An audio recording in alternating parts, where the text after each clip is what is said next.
Hello friends, আমি Soma with love Soma পেজে আপনাদের আমন্ত্রণ জানাই। আবার একটা রান্নার ভিডিও নিয়ে চলে আসলাম। আজকে করেছি কাঁকরোল দিয়ে নারকেলের দুধ দিয়ে।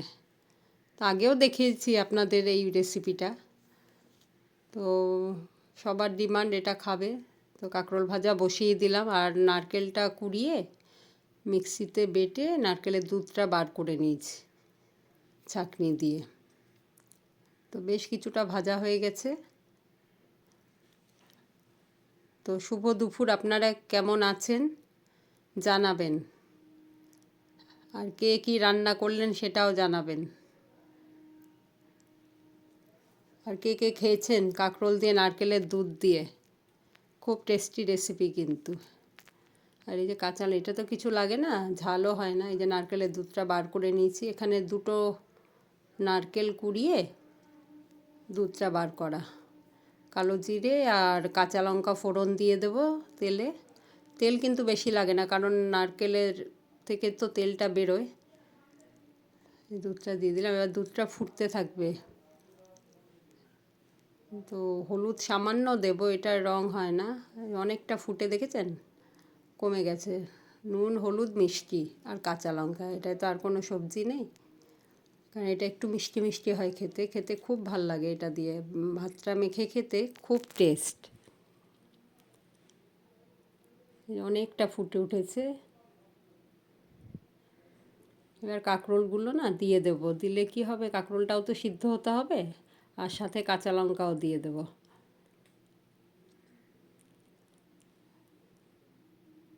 এবার এটা গ্যাসটা কমিয়ে আস্তে আস্তে হবে।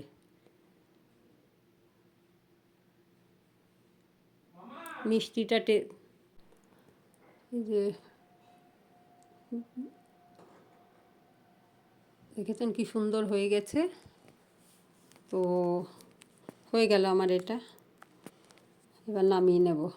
আর করব হচ্ছিল মাছ। আর একটা জিনিস করব, ফ্রিজ খুলে দেখি যে চিচিঙ্গা রয়েছে দুটো।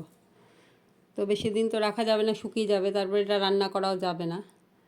তো ওই চিচিঙ্গাটা আলু পেঁয়াজ আর চিচিঙ্গা দিয়ে একটু ভাজা মতো করব। তো ভাজা করতে করতে আমার মনে পড়লো ওই যে নারকেলটা যে বেটেছি মিক্সিতে, তো ছোবড়াটা তো রয়ে যায় দুধটা বার করার পর।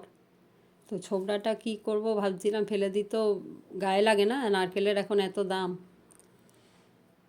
তো ভেবেছি ওটা দিয়ে দেবো। ভাজা করতে করতে হঠাৎ মনে পড়লো যে নারকেলের ছোবড়াটা তো এটাতে দিয়ে দিলে খাওয়া ভালো, একটা টেস্টি খাবার হয়ে যাবে।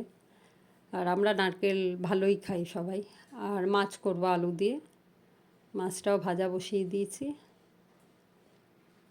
আপনারা কে কী রান্না করলেন আজকে কমেন্ট বক্সে জানাবেন। আমার সিম্পল রান্না। এই যে এটার মধ্যে না একটু হলুদ মাখিয়ে নিয়েছি, তো এটাও দিয়ে দিলাম। আর খুব ভালো হয়েছিল কিন্তু খেতে।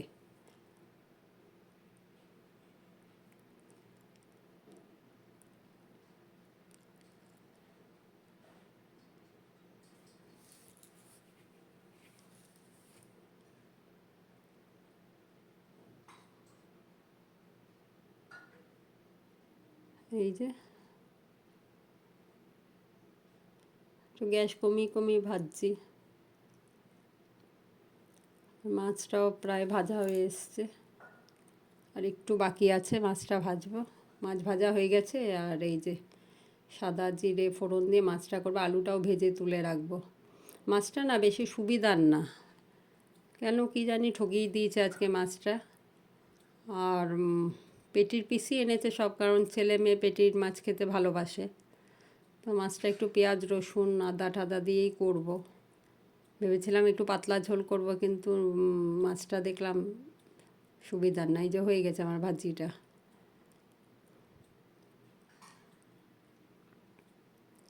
এই যে সাদা জিরে আর তেজপাতা ফোড়ন দিয়ে দিলাম, কিছুটা পেঁয়াজ কুচি দেব।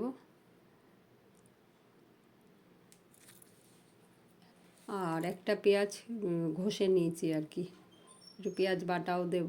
টমেটো পেঁয়াজ আদা একটু রসুন আর যা যা মশলা থাকে, ধনে জিরে দিইনি কিন্তু আজকে ধনে গুঁড়ো দিয়ে করেছি।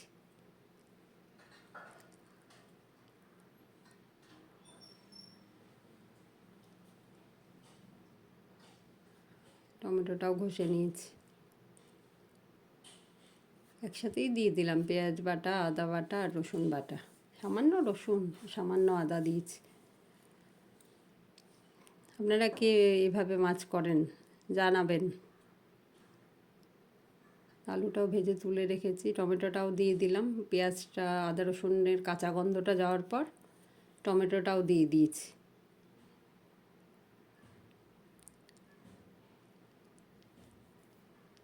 এই যে লঙ্কা, ধনে আর হলুদ দেব। জিরে দিইনি কিন্তু আজকে আমি মাছে।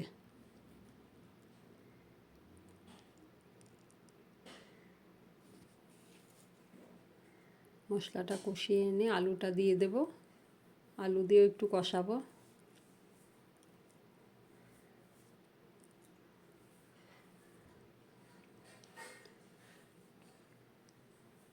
কাঁচা লঙ্কাটা একটু পরেই দিলাম, খুব ঝাল লঙ্কাগুলো এবারের। অনেক দিন বাদে এরকম ঝাল লঙ্কা পেয়েছি। কত দিন ধরে লঙ্কা আনছে কিন্তু লঙ্কা ঝাল হচ্ছে না, মানে বিরক্ত হয়ে গেছি। তবে সেদিন বাড়ির সামনে সবজিওয়ালা এসছে, আমার হাজব্যান্ডকে বললাম তোমার আর আনতে হবে না লঙ্কা, আমিই কিনবো। ঝোল দিয়ে দিয়েছি।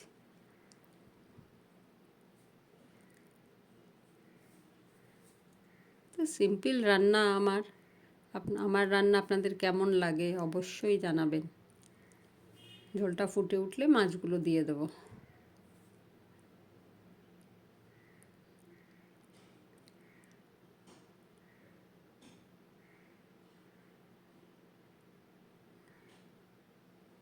আর দেব নামানোর সময় গরম মশলা।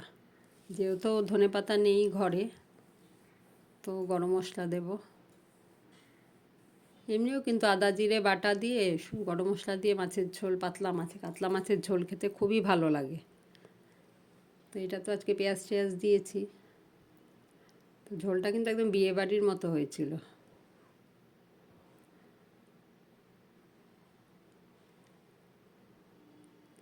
তো আমার ভিডিও কেমন লাগলো অবশ্যই কমেন্ট করে জানাবেন।